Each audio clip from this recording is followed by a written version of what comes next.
All right, welcome back to another video. My name is Joe Denny. I'm a Central Florida Realtor, and my channel is about real estate in Florida and real estate in general. So if that seems interesting to you, don't forget to click the like button and the subscribe option as well, so you can get more videos or more notifications about these videos. Today's topic is we're going to talk about Google leads. And being an experienced realtor, I've had different leads from different places.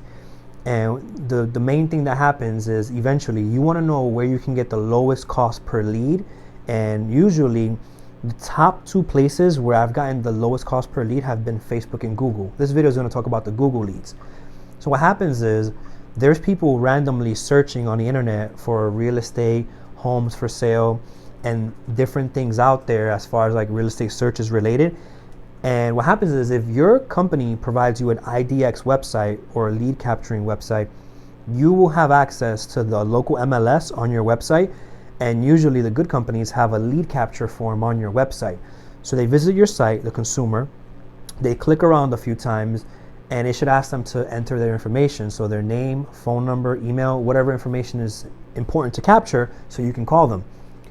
And a lot of consumers end up putting their information on there, and then realtors like me and my team, we call them and we thank them for signing up on our website, and we'll tell them, hey, we're here to help.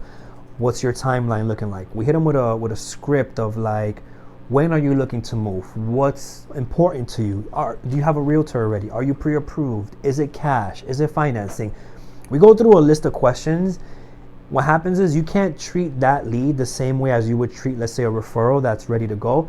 There's more nurturing involved at that point. With Google leads, another thing is they're not expecting a call most of the time. They're clicking on your website, putting in their information, agreeing to terms and conditions that they are not reading. Because most of the time they're like, I didn't know I was authorizing you to make a call. Yeah, well, in the terms and conditions, it's there. So you have to be good on the phone as far as like being able to have a nice conversation, like a cold call, so to speak. Because essentially, you're trying to make a connection with somebody who signed up on your website and may want to buy or sell a home in the future. And the purpose of the phone call is to find out what that process is going to be like with you and what they need help with from you. So when we call the Google leads, we always start off by saying that, hey, thank you for signing up on our website. My name is Joe Denny. I'm a local Central Florida realtor. When are you looking to make a move? Or were you just browsing? And what happens is most of the time they'll say things like, oh, I'm just browsing. So then you let them know, perfect, that's exactly what my website is for. What are you browsing for so I can set up a search alert for you?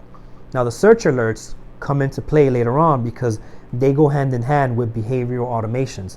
A lot of top-notch CRMs are designed to help you nurture your leads.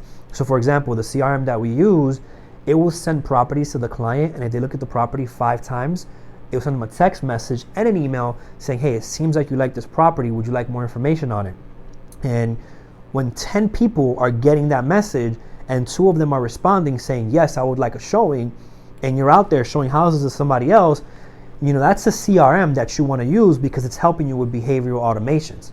And that's one of the CRMs that my company offers, one of the features the CRM offers. What happens with Google leads also is they may be very early in the process. So they're just Googling cities and states and the word real estate because they may want to move to your state. So what we get sometimes is out-of-town buyers. So you have to have an action plan ready on how you help out-of-town buyers. So what works for me is I tell them that I'm a specialist when it comes to helping out-of-town buyers.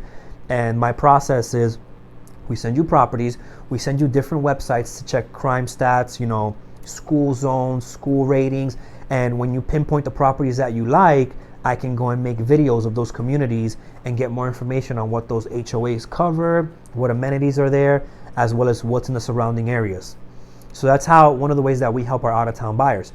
So it's good to have that little script down pat when you're calling Google leads because they may be inquiring on your website from a different state because they were captured by them Googling real estate in your state.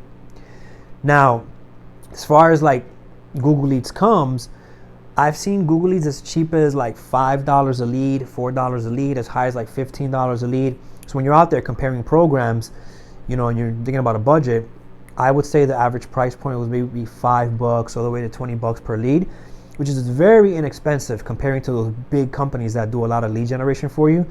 So for somebody who's starting out and may not have a big budget in real estate, that's probably going to be one of the places to start, as well as Facebook leads, which can be even cheaper at like $1 per lead or less with the Facebook ads that we run. So this pretty much concludes my video on Google leads, and it's a numbers game. So usually with the more leads that you call, the more that are going to pick up, and the more that pick up, the more deals you're going to close. And what I recommend is always work on a smart campaign or a drip campaign with your leads, so that while you're calling them, if you can't get a hold of them, you have your system also sending them an email or a text message every so often, so that you can eventually get them on the phone somewhere down the line. That's it for this video. Don't forget to like this video so it can reach more people with the YouTube algorithm, and click on subscribe below. That way you can be notified when I make more videos out there for realtors or for home buyers or for home sellers. See you on the next one.